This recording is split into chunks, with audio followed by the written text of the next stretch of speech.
Agnes Fernando. Sir वो अंदर आ जाएगी। कुछ नहीं होगा आयशा, बाथरूम में। हाँ बोलो Divya.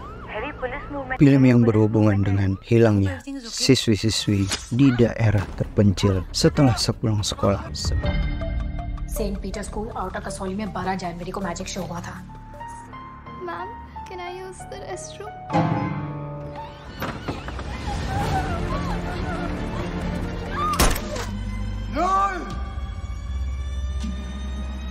Sebelum kita lanjut, jangan lupa subscribe dulu ya, biar enak nontonnya. Langkah pertama yang dilakukan oleh Arjun adalah mengirimkan foto si pelaku ke semua sekolah di Kasauli agar mengetahui kapan dan di sekolah mana jadwal sulap akan dilakukan. Kasauli में 12 जनवरी को magic show हुआ था।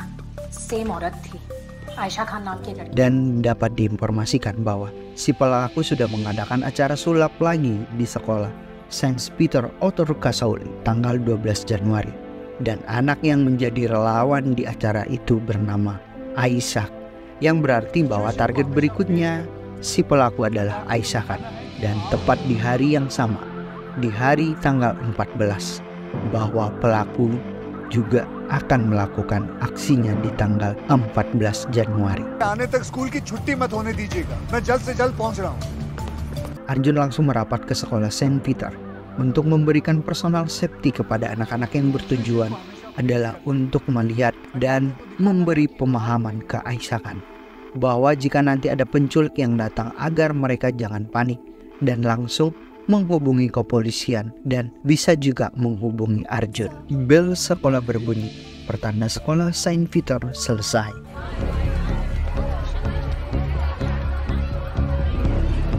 Dan murid-murid akan pulang. Arjun dan polisi lainnya mengikuti Aisyah kan. Aisyah yang dijemput oleh pacarnya dan mengantarkan Aisyah pulang. Dan sesampai di gang dekat rumah Aisyah, dan tiba-tiba mobil Vans biru tua datang dan menghampiri Aisyah kan.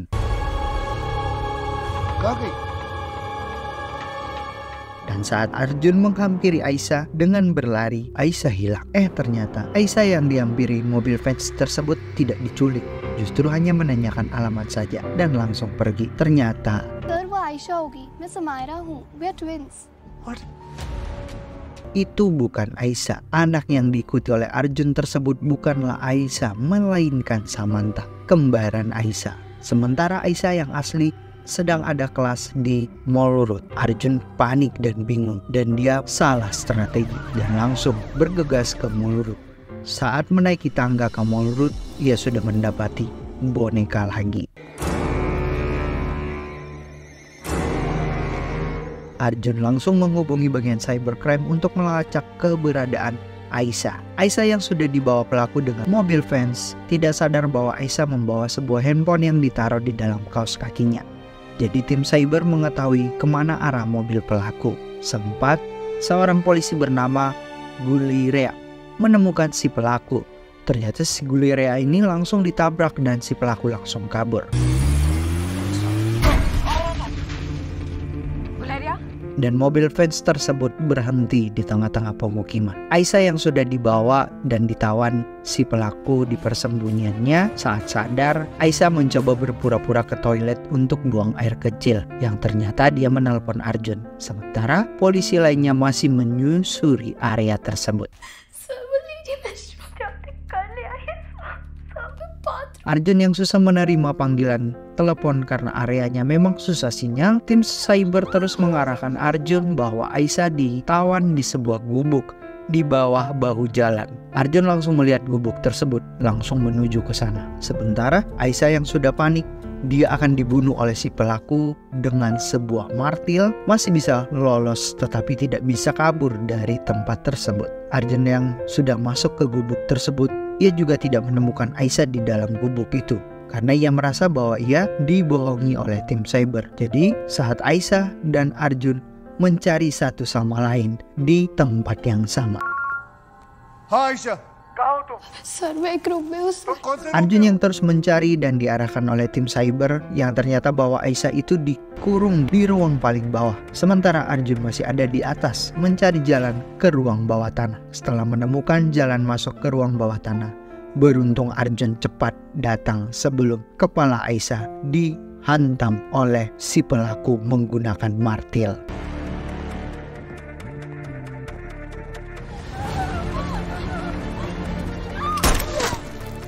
Dan langsung menembak si pelaku dan berhasil kabur. Aisyah selamat, tetapi ia ketakutan dan tidak mau ditinggalkan oleh Arjun sendirian. Karena hal itu si pelaku akhirnya berhasil kabur dan tim kepolisian langsung datang ke TKP untuk mencari bukti-bukti yang lebih valid. Sementara Divya Heavy police movement hai. I hope everything is okay. yang melihat dari jendela rumahnya kenapa banyak mobil polisi yang berlewatan. Ia langsung mencoba menghubungi Arjun, dan menanyakan apa yang sedang terjadi. Arjun menyarankan ke Divya untuk menutup semua pintu rapat-rapat karena si pelaku yang diburu berhasil kabur dan sedang berkeliaran di sekitaran rumah Divya. Divya yang takut meminta Arjun agar datang ke rumahnya. Arjun yang tidak mau terjadi apa-apa terhadap sang pujangga hatinya, ia juga langsung menuju ke rumah Divya. Dan saat Divya mencas handphonenya, si pelaku sudah ada di dalam rumahnya Divya dan meneror Divya dan Iti dengan membawa sebuah martil kesukaannya.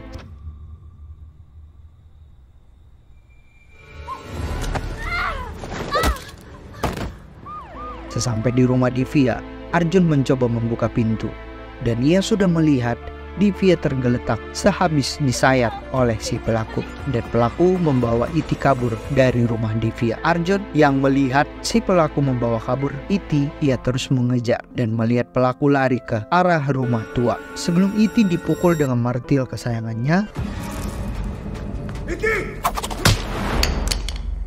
lagi-lagi Arjun beruntung datang menyelamatkan. Iti kabur, lari entah kemana. Si pelaku juga kabur entah kemana.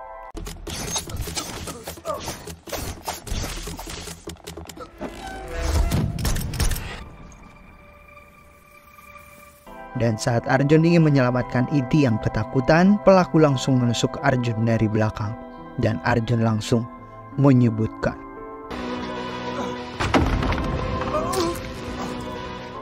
Christopher, itulah nama asli kamu, seorang pembunuh.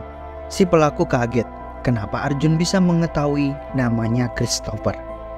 Jadi saat tim forensik sedang menyusuri rumah Christopher, polisi menemukan beberapa barang bukti, yaitu paspor kewarganegaraan Inggris bernama Agnes Fernando yang datang ke Kasauli merubah namanya menjadi Tammy George, dan menemukan paspor anak bernama Christopher.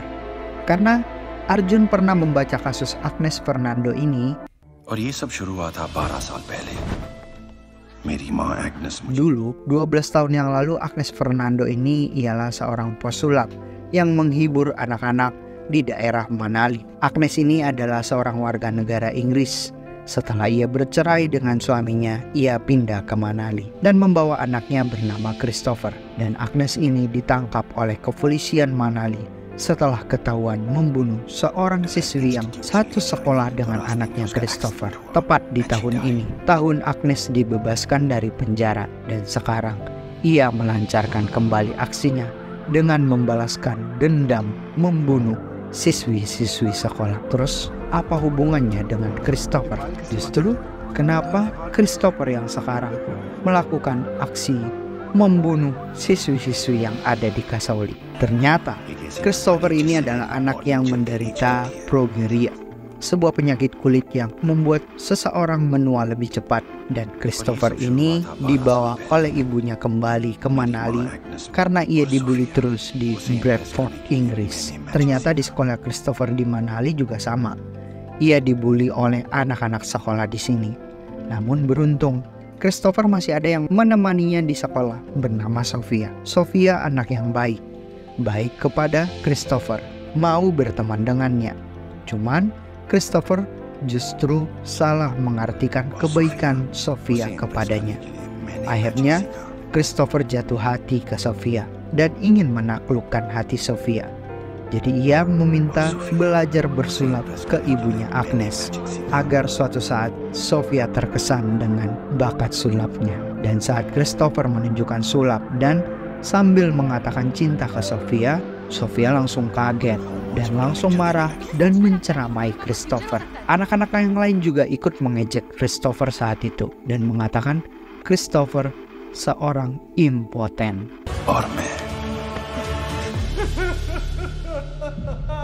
Setelah sepulang sekolah, Sofia datang ke rumah Christopher dan untuk meminta maaf ke Christopher. Malah Sofia menerima boneka seperti kasus yang saat ini berlanjut, yaitu sebuah boneka sayatan, dan langsung Sofia dibantai habis menggunakan martil kesayangan si Christopher.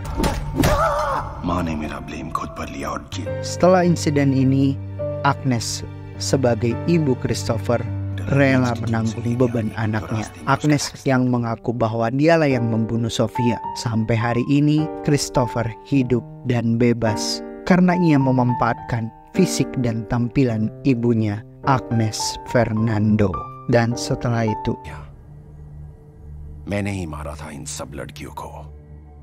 baru Christopher mengaku ke Arjun bahwa ialah yang membunuh semua anak-anak yang ada di daerah tersebut, daerah Parwanu, Kasauli, dan Manali, demi kepuasannya sendiri. Sekarang giliran Iti yang mau ia bunuh, dan saat Christopher mengayunkan martilnya ke kepala Iti,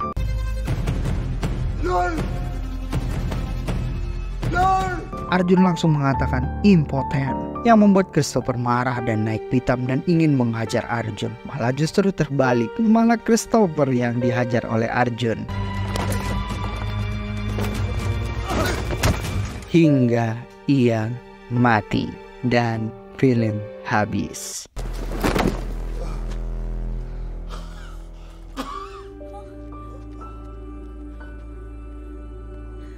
Terima kasih sudah menonton film yang berjudul Truthfully, film India. Karena sudah menonton, jangan lupa komen, like, dan subscribe ya. Dan nanti di komen bisa rekomendasi film apa lagi yang akan kita bahas. Bye-bye.